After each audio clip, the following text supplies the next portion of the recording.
सावन के सोमवार के व्रत पर यह 3 चीजें अवश्य खा लेना। महादेव की कृपा से धन वर्षा होगी और आपकी सभी मनोकामनाएं पूर्ण होंगी। आज की इस वीडियो में हम जानेंगे कि सावन के सोमवार का व्रत कैसे करना चाहिए, व्रत के दौरान किन चीजों का सेवन नहीं करना चाहिए और एक ऐसा चमत्कारी उपाय भी जानेंगे जिसे करने से भोले बाबा की कृपा से आपके जीवन की वर्षों पुरानी परेशानियां भी दूर हो सकती हैं। लेकिन उससे पहले इस वीडियो को लाइक करके कमेंट में सच्चे मन से लिख दीजिए हर हर महादेव और ओम नमः शिवाय। सावन का महीना भगवान शिव के भक्तों के लिए खुशियां, श्रद्धा और भक्ति का विशेष उपहार लेकर आता है। यही वह पावन महीना है जिसे प्रेम, आस्था और भक्ति का महीना भी कहा जाता है। चारों ओर हरियाली छा जाती है, पक्षियों की मधुर आवाजें वातावरण को मनमोहक बना देती हैं और वर्षा ऋतु का आगमन प्रकृति को और भी सुंदर बना देता है। ऐसा माना जाता है कि सावन के महीने में भगवान शिव स्वयं अपने भक्तों के बीच निवास करते हैं और सच्चे मन से उनकी आराधना करने वालों पर विशेष कृपा बरसाते हैं। सावन का प्रत्येक दिन अत्यंत शुभ और पवित्र माना जाता है, लेकिन सावन में आने वाले सोमवार का महत्व सबसे अधिक बताया गया है। शिव पुराण में वर्णन मिलता है कि सावन के सोमवार व्रत से जुड़े कुछ विशेष नियम होते हैं जिनका पालन करना बहुत आवश्यक माना गया है। यदि कोई व्यक्ति इन नियमों की अनदेखी करता है तो उसकी पूजा, साधना और व्रत का पूर्ण फल प्राप्त नहीं हो पाता। इसलिए सावन के सोमवार का व्रत श्रद्धा, नियम और सच्चे मन से करना चाहिए। सोमवार का दिन भगवान शिव को अत्यंत प्रिय माना जाता है और इस दिन रखा गया व्रत भक्तों को विशेष फल प्रदान करता है। सावन की शुरुआत 30 जुलाई से हो चुकी है और इसकी समाप्ति 28 अगस्त को होगी। इसी दिन रक्षाबंधन का पावन पर्व भी मनाया जाएगा। सावन का पहला सोमवार 3 अगस्त को पड़ रहा है। ये दिन भगवान शिव और माता पार्वती की विशेष कृपा प्राप्त करने का श्रेष्ठ अवसर माना जाता है। इस दिन कुछ विशेष चीजों का सेवन करना शुभ माना गया है, जिनके बारे में हम आगे विस्तार से बताएंगे। मान्यता है कि महादेव की कृपा से जीवन में चल रही धन संबंधी परेशानियां दूर हो सकती हैं और सुख समृद्धि के नए मार्ग खुल सकते हैं। इसके बाद दूसरा सोमवार 10 अगस्त को, तीसरा सोमवार 17 अगस्त को और सावन का अंतिम सोमवार 24 अगस्त को पड़ेगा। इसलिए प्रत्येक सोमवार का अपना विशेष महत्व है और हर सोमवार को पूरी श्रद्धा और भक्ति के साथ भगवान शिव की आराधना करनी चाहिए। अब हम आपको बताएंगे कि सावन के सोमवार के दिन ऐसी कौन कौन सी गलतियां हैं जिन्हें भूलकर भी नहीं करना चाहिए, ताकि भगवान भोलेनाथ आपसे नाराज ना हो। साथ ही हम ये भी जानेंगे कि व्रत के दौरान किन फलों और सब्जियों का सेवन करने से बचना चाहिए, क्योंकि कुछ चीजों का सेवन व्रत के नियमों के विरुद्ध माना जाता है। यदि इन बातों का ध्यान नहीं रखा जाए तो व्रत का पुण्य फल कम हो सकता है। इसलिए वीडियो को अंत तक अवश्य देखिए। शास्त्रों में बताया गया है कि व्रत रखने वाले व्यक्ति को उधार मांगकर फल, सब्जियां या अन्य खाद्य पदार्थों का सेवन नहीं करना चाहिए। ऐसा करने से व्रत का पूर्ण फल प्राप्त नहीं होता और व्यक्ति की पवित्रता भंग हो जाती है। चाहे सावन का पहला सोमवार हो या कोई अन्य व्रत, पड़ोसियों या किसी अन्य व्यक्ति से मांगकर व्रत का भोजन नहीं करना चाहिए। हाँ, यदि कोई व्यक्ति अपनी इच्छा से आपको व्रत में खाने योग्य वस्तु देता है तो उसे ग्रहण किया जा सकता है, लेकिन स्वयं मांगकर या उधार लेकर व्रत का भोजन करना शास्त्रों में उचित नहीं माना गया है। व्रत के दौरान व्यक्ति को झूठ बोलने, चुगली करने, किसी का अपमान करने और कर्ज लेने जैसी बातों से भी बचना चाहिए। दूसरी महत्वपूर्ण बात यह है कि सावन के सोमवार के व्रत में नाशपाती का सेवन नहीं करना चाहिए। धार्मिक मान्यताओं के अनुसार नाशपाती शब्द में नाश का भाव माना जाता है, इसलिए व्रत के दिन इसका सेवन शुभ नहीं माना जाता।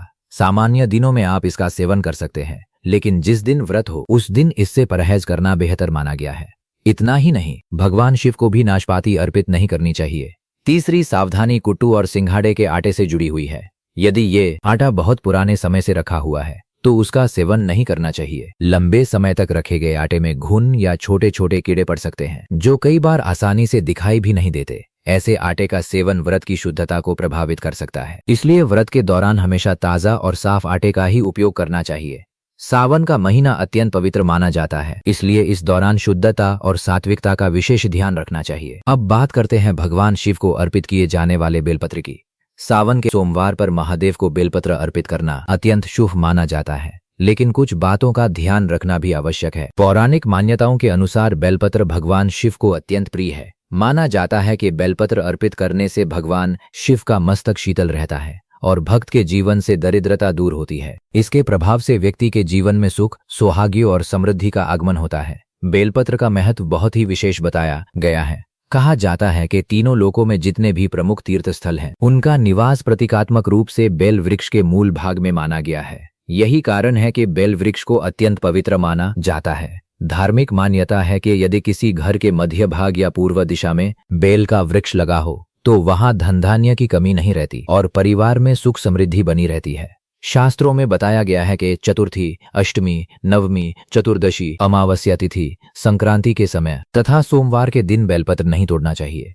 इसलिए यदि आपको भगवान शिव की पूजा के लिए बेलपत्र की आवश्यकता हो तो उन्हें एक दिन पहले ही तोड़कर रख लेना चाहिए। एक विशेष बात यह भी है कि बेलपत्र कभी अशुद्ध नहीं माने जाते। यदि किसी कारणवश आपको पूजा के लिए ताजे बेलपत्र उपलब्ध नहीं हो रहे हैं तो पहले से भगवान शिव पर अर्पित किए गए बेलपत्रों को स्वच्छ जल से धोकर पुनः श्रद्धा पूर्वक अर्पित किया जा सकता है। भगवान शिव को अर्पित किया जाने वाला बेलपत्र हमेशा 3 पत्तियों वाला होना चाहिए। कटा फटा, टूटा हुआ या खंडित बेलपत्र भूलकर भी भगवान शिव को अर्पित नहीं करना चाहिए। अब बात करते हैं उन विशेष संकेतों की जिन्हें सावन के सोमवार के दौरान अत्यंत शुभ माना जाता है। पहला संकेत, नंदी महाराज का द्वार पर आना। नंदी महाराज भगवान शिव के प्रिय वाहन और उनके द्वारपाल माने जाते हैं। उन्हें ज्ञान, श्रद्धा और समर्पण का प्रतीक भी कहा जाता है। यदि सावन के पवित्र महीने में कोई बैल आपके घर के द्वार पर आकर खड़ा हो जाए या बार बार आपके घर के आसपास दिखाई दे तो इसे शुभ संकेत माना जाता है। ऐसी स्थिति में उस जीव के प्रति सम्मान और दया का भाव रखना चाहिए और यदि संभव हो तो उसे हरा चारा या भोजन अवश्य खिलाएं। दूसरा संकेत, सपने में शिवलिंग या भगवान शिव के दर्शन। यदि सावन के दौरान आपको सपने में शिवलिंग, मंदिर या भगवान शिव के दर्शन होते हैं तो इसे आध्यात्मिक रूप से शुभ संकेत माना जाता है। ऐसा माना जाता है कि यह व्यक्ति के मन में बढ़ती श्रद्धा, भक्ति और सकारात्मक ऊर्जा का प्रतीक हो सकता है। ऐसे समय में भगवान शिव की आराधना और भी अधिक श्रद्धा के साथ करनी चाहिए। तीसरा संकेत, नीलकंठ पक्षी के दर्शन। धार्मिक मान्यताओं में नीलकंठ को शुभ माना गया है। यदि सावन के महीने में नीलकंठ पक्षी दिखाई दे जाए तो लोग इसे शुभ संकेत के रूप में देखते हैं। लोक मान्यताओं के अनुसार ये आने वाले अच्छे समय, सफलता और सकारात्मक बदलाव का प्रतीक माना जाता है। चौथा संकेत, घर के आसपास सांप दिखना। भगवान शिव के गले में नाग का वास होने के कारण नागों का विशेष महत्व माना गया है। यदि कभी आपके घर के आसपास कोई सांप दिखाई दे तो उसे नुकसान पहुंचाने की कोशिश नहीं करनी चाहिए। सुरक्षित दूरी बनाए रखें और वन्य जीव विशेषज्ञों की मदद लें। धार्मिक दृष्टि से इसे भगवान शिव की स्मृति के रूप में देखा जाता है। पांचवां संकेत, डमरू या मंदिर की घंटियों की धुनी। यदि सावन के सोमवार के दिन आपको अचानक कहीं से डमरू, घंटी या हर हर महादेव के जयकारों की आवाज सुनाई दे जाए तो इसे शुभ माना जाता है। ऐसी मान्यता है कि यह भगवान भोलेनाथ की कृपा और सकारात्मक ऊर्जा का संकेत हो सकता है। इससे व्यक्ति के जीवन में उत्साह, आत्मविश्वास और नई उम्मीदों का संचार होता है। सावन का महीना संयम, तपस्या, श्रद्धा और शुद्ध आचरण का प्रतीक माना जाता है। इस दौरान मांस, मछली, अंडा, मदिरा और अन्य तामसिक पदार्थों से दूरी बनाकर रखनी चाहिए। माना जाता है कि ऐसे पदार्थ मन में अशांति, क्रोध और नकारात्मकता को बढ़ा सकते हैं। इसलिए सावन के महीने में सात्विक भोजन को प्राथमिकता दी जाती है। व्रत में फल, दूध, दही, साबूदाना, मूंगफली, सेंधा नमक और अन्य सात्विक खाद्य पदार्थों का सेवन करें। भगवान शिव की पूजा में कुछ विशेष वस्तुएं अर्पित की जाती हैं, वहीं कुछ वस्तुओं को अर्पित करने की मनाही भी बताई गई है। धार्मिक मान्यताओं के अनुसार शिवलिंग पर तुलसी, हल्दी और केतकी का फूल अर्पित नहीं करना चाहिए। तुलसी माता भगवान विष्णु को अत्यंत प्रिय मानी जाती है, इसलिए उनका उपयोग विष्णु पूजा में किया जाता है। हल्दी को सौभाग्य और स्त्री शक्ति का प्रतीक माना गया है, जबकि भगवान शिव वैराग्य और तपस्या के प्रतीक माने जाते हैं। इसी कारण शिव पूजा में हल्दी अर्पित करने की परंपरा नहीं है। केतकी के फूल के संबंध में एक प्रसिद्ध पौराणिक कथा प्रचलित है। कथा के अनुसार केतकी के फूल ने अस्त्र का साथ दिया था, जिसके कारण भगवान शिव ने उसे अपनी पूजा में स्वीकार न किए जाने का श्राप दिया। तभी से शिव पूजा में केतकी का फूल अर्पित नहीं किया जाता। इन नियमों का पालन न करने से पूजा निष्फल हो सकती है। इसलिए भगवान शिव को केवल बेलपत्र, दूध, जल, भांग, धतूरा और सफेद पुष्प ही अर्पित करें। सावन मास में शरीर और मन की शुद्धता सर्वोपरि मानी जाती है। यदि कोई व्यक्ति बिना स्नान किए रसोई में प्रवेश करता है या पूजा करता है तो इसे धार्मिक दृष्टि से उचित नहीं माना जाता। रसोई माता अन्नपूर्णा का स्थान होती है और वहां स्वच्छता का विशेष महत्व होता है। स्नान केवल शरीर की सफाई नहीं बल्कि मन को भी पूजा के लिए तैयार करता है। इसलिए सुबह जल्दी उठकर स्नान करें, स्वच्छ वस्त्र धारण करें और उसके बाद ही रसोई या पूजा का कार्य करें। सावन मास में पारिवारिक संबंधों में मधुरता बनाए रखना अत्यंत आवश्यक माना गया है। ये महीना शिव और पार्वती के प्रेम तथा दाम्पत्य का प्रतीक माना जाता है। इसलिए इस दौरान किसी भी प्रकार की कटुता, कला या कठोर वाणी से बचना चाहिए। यदि व्रती व्यक्ति अपने जीवन साथी के प्रति सम्मान, प्रेम और सेवा भाव रखता है तो उसे विशेष पुण्य की प्राप्ति होती है। इसी प्रकार घर के बुजुर्गों जैसे माता पिता या बड़े भाई बहनों के साथ कटु व्यवहार करना, ऊंची आवाज में बात करना या उनका तिरस्कार करना भी अनुचित माना गया है। सावन में जितना अधिक विनम्रता और सेवा का भाव रहेगा, उतना ही घर में सुख और ईश्वर की कृपा बनी रहेगी। पूजा स्थल पर शिव और पार्वती की मूर्तियां या चित्र एक साथ रखने चाहिए और उनके बीच कोई वस्तु नहीं रखनी चाहिए।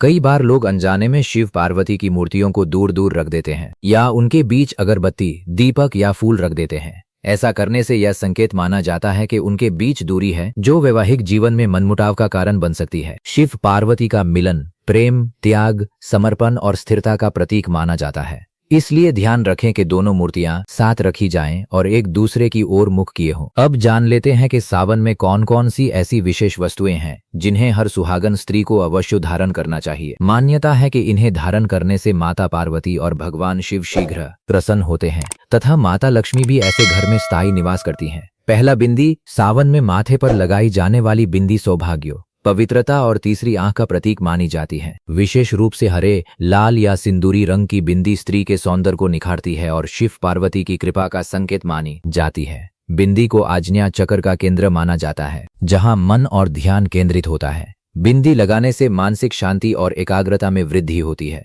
सावन में हरे रंग की बिंदी पहनने से सुख शांति बनी रहती है और विवाह योग्य कन्याओं को योग्य वर प्राप्त होने के योग बनते हैं। दूसरा, सिंदूर। सिंदूर विवाहित स्त्रियों के लिए सौभाग्य का सबसे बड़ा प्रतीक माना जाता है। इसे मांग में लगाया जाता है और ये पति की लंबी आयु, प्रेम और समर्पण का प्रतीक होता है। सावन में हरे वस्त्रों के साथ लाल सिंदूर का मेल अत्यंत शुभ माना जाता है। ये श्रृंगार माता पार्वती को अत्यंत प्रिय बताया गया है। मान्यता है कि सावन में प्रतिदिन सिंदूर लगाकर शिव पार्वती की पूजा करने से वैवाहिक जीवन में प्रेम और मधुरता बनी रहती है। तीसरा, काजल। काजल आंखों की सुंदरता बढ़ाने के साथ साथ बुरी नजर से बचाने वाला भी माना जाता है। सावन में काजल लगाना शुभ माना जाता है क्योंकि ये स्त्री के नेत्रों की आभा को बढ़ाता है। पारंपरिक मान्यता के अनुसार आंखों में काजल लगाने से आत्मविश्वास बढ़ता है और व्यक्तित्व में आकर्षण आता है।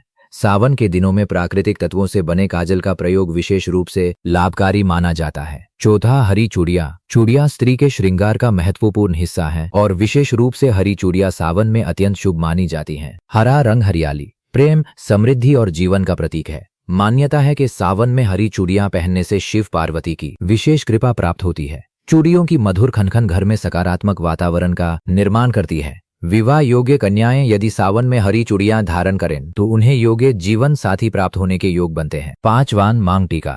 मांग टीका माथे के मध्य भाग में धारण किया जाता है, जिसे आज्ञा चक्र का स्थान माना गया है। ये शिव और शक्ति की एकता का प्रतीक माना जाता है। सावन में मांग टीका पहनने से स्त्री के सौंदर्य, तेज और आत्मविश्वास में वृद्धि होती है। ये दाम्पत्य प्रेम, सौभाग्य और मानसिक संतुलन का भी प्रतीक माना जाता है। छठा, नथ। नथ स्त्री के श्रृंगार का महत्वपूर्ण आभूषण है जो नारीत्व, गरिमा और सौंदर्य का प्रतीक माना जाता है। सावन में नथ धारण करना शुभ माना जाता है। मान्यता है कि इससे सुहाग की रक्षा होती है और वैवाहिक जीवन में प्रेम तथा सौहार्द बना रहता है। सातवां, हार या मंगलसूत्र। मंगलसूत्र वैवाहिक जीवन की स्थिरता, सुरक्षा और विश्वास का प्रतीक माना जाता है। ये सामान्यतः काले मोतियों और सोने से बना होता है, जिसे नकारात्मक प्रभावों से रक्षा करने वाला माना जाता है। सावन में मंगलसूत्र धारण करके शिव पार्वती की पूजा करने से पति की दीर्घायु, प्रेम और दाम्पत्य सुख में वृद्धि होने की मान्यता है। कुंवारी कन्याएं भी सुंदर हार धारण करके माता गौरी का आशीर्वाद प्राप्त करने की कामना करती हैं। आठवां, अंगूठी। अंगुलियों में पहनी जाने वाली अंगूठी केवल श्रृंगार का साधन नहीं बल्कि ज्योतिषीय दृष्टि से भी महत्वपूर्ण मानी जाती है। सावन में सोने, चांदी या पीतल की अंगूठी धारण करना शुभ माना जाता है। विशेष रूप से अनामिका अंगुली में पहनी गई अंगूठी प्रेम, विश्वास और वैवाहिक समर्पण का प्रतीक मानी जाती है। सावन का ये पावन महीना हम सभी के जीवन में सुख, समृद्धि और भगवान भोलेनाथ की अपार कृपा लेकर आए। इन सभी नियमों और संकेतों को ध्यान में रखते हुए सच्चे मन से महादेव की आराधना करें। वीडियो पसंद आई हो तो लाइक करें, चैनल को सब्सक्राइब करें और कमेंट बॉक्स में ओम नमः शिवाय जरूर लिखें। हर हर महादेव।